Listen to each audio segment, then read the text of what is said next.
British-Nigerian historian, broadcaster, author, and filmmaker David Olusoga created TV series including Black and British, A Forgotten History, which was on BBC Two, The World War in BBC Two, and a BAFTA-winning Britain's Forgotten Slave Owners, which was also on the BBC. Has made him a trailblazer who is changing the world today. I cannot wait to hear his powerful insights and hear his incredible, inspiring story. David, you're very welcome. Thank you very much for having me. I'm going to be brief. I've only got 10 minutes, so I'm going to rattle through as much as I can in that time. But I want to talk about the contradiction, the paradox of the heart of Britain in the 21st century, because for decades, we've been slowly becoming a much less racist and less discriminatory society, and attitudinal studies have repeatedly shown this. One of the most recent of those surveys carried out by the Runnymede Trust showed that 3/4 of the population, 74%, described themselves as, quote, not at all prejudiced. Only 1% of British people were willing to describe themselves as, quote, very prejudiced against people of other races. The European Social Survey of 2019 asked a sample of the British public if they believed in this quote: some races or ethnic groups are born less intelligent than others. 81% of people disagreed with that statement. That's more than 4 out of 5. And this year, the Survey for British Futures found that 77% of white people, more than 3/4, believe that Englishness is an identity that should be open to people of all races and backgrounds. Now, this is progress. The early migrants to Britain from the Caribbean, the original Windrush generation, often said that around 1/3 of British people were implacably racist. Another third were liable to be racist or prejudiced, and only 1/3 did not hold racial views. Yet, despite the fact that so many people repudiate racism in Britain, Black people remain profoundly disadvantaged and excluded in multiple aspects of life, and the pandemic has made that even more apparent. Black men in the UK are between 9 and 10 times more likely to be stopped and searched by the police than white men. Although Black people make up around 3.3% of the population of England and Wales, they account for 12% of the prison population. Now, that's a higher ratio to population than in the United States with its infamous industrial prison complex. And Black women in the United Kingdom in 2021 are 5 times more likely to die in pregnancy or within the first 6 weeks after childbirth than white women. What is evident is that we're not the society that 3/4 of people claim they want us to be, the one in which people's life chances are not shaped by something as meaningless as skin color. Those statistics don't reflect such a society. So what's happening? How do we explain those realities? How do we account for those statistics? Why the difference between the attitudes and aspirations of the majority and the outcomes that we see in our society? The vast majority of people are not able, it seems, by rejecting racism, to reshape our society according to their priorities.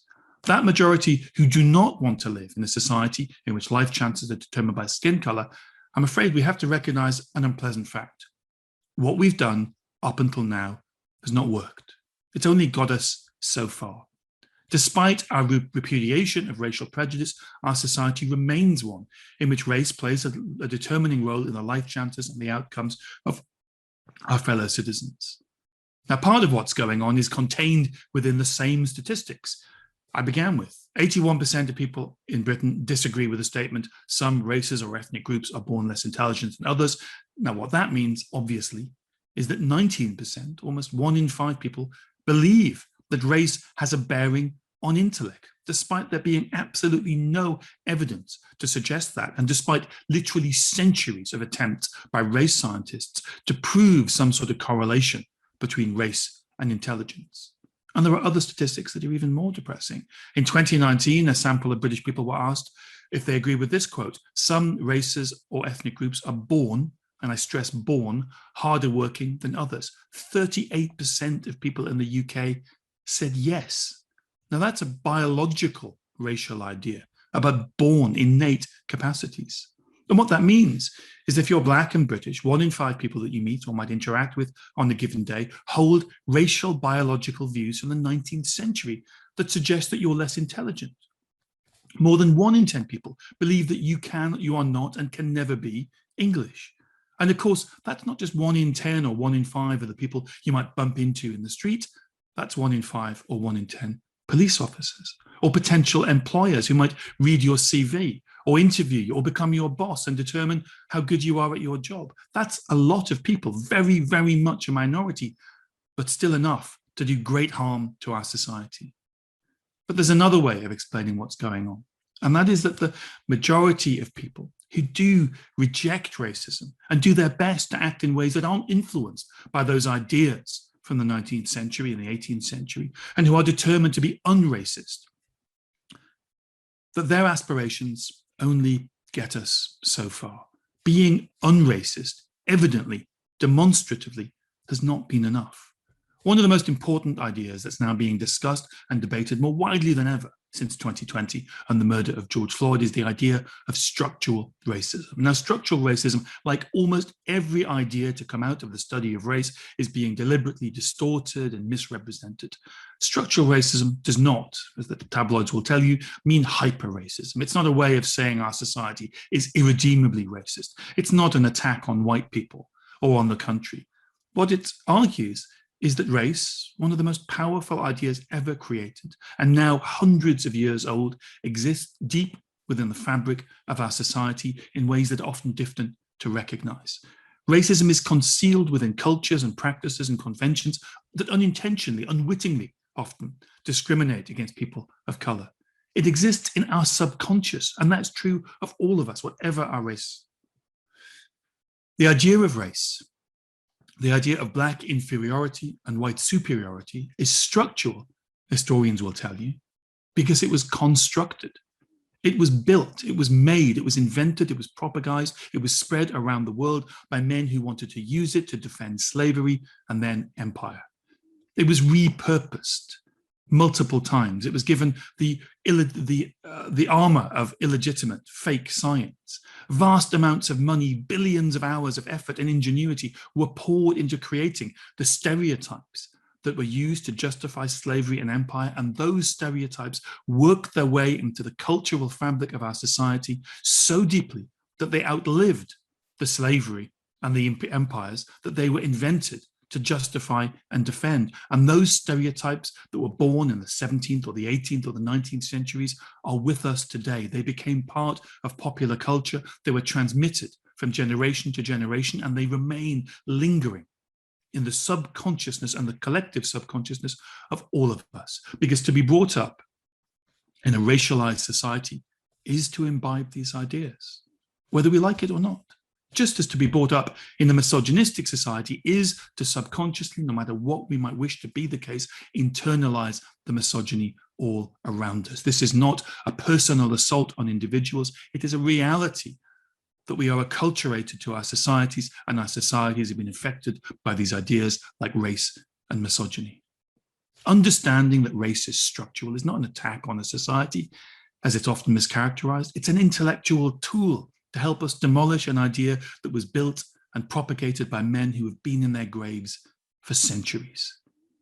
It's too easy in 2021 to believe the culture war narrative that our country's being driven apart, that calls for equality have gone too full, that ideas for better understanding race are really attacks on white people.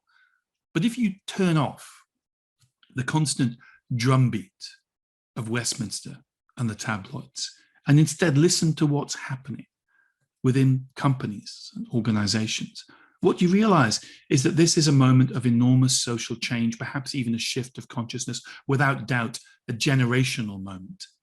It's being led from the bottom up, often by the private sector, not by politicians who are seeking to use this moment for electoral gain. What the headlines about culture wars conceal is the enormous progress that's being made in companies and institutions and whole sectors of the economy that have begun the process of looking deeply at their cultures and their practices, and in some cases, committing themselves to be anti-racist organizations. Countless numbers of people have thought more deeply than ever before about these ideas in the past 24 months. And they've had conversations between groups of friends, between co-workers about race that were previously impossible. There have been initiatives launched in multiple sectors as more and more people in power recognize that the disparities in recruitment, retention, promotion that run across racial lines are barriers to inclusion and progress, and that critically, they will not evaporates of their own volition without investment and commitment to anti-racism. What millions of people have come to understand is that ideas created over centuries and embedded into our societies through popular culture, those ideas will take enormous effort to dislodge and destroy. And that if we are to become the society that the vast majority of us claim that we want to be, if we are to be that society in which race plays no part in the life chances of our fellow citizens, then the task of demolishing, deconstructing the idea of race belongs to all of us. It is not the job of Black people alone to confront racism. This task of recognizing the structural nature of racism, of examining how structures and cultures that we have built around us within organizations can incubate racial thinking or make racial inequalities less visible to us and lead to unequal outcomes. These conversations, uncomfortable though they are, challenging though they are, self-examining though they are, those challenges are the entry price of the society that 3/4 of us say we want to live in. Thank you very much.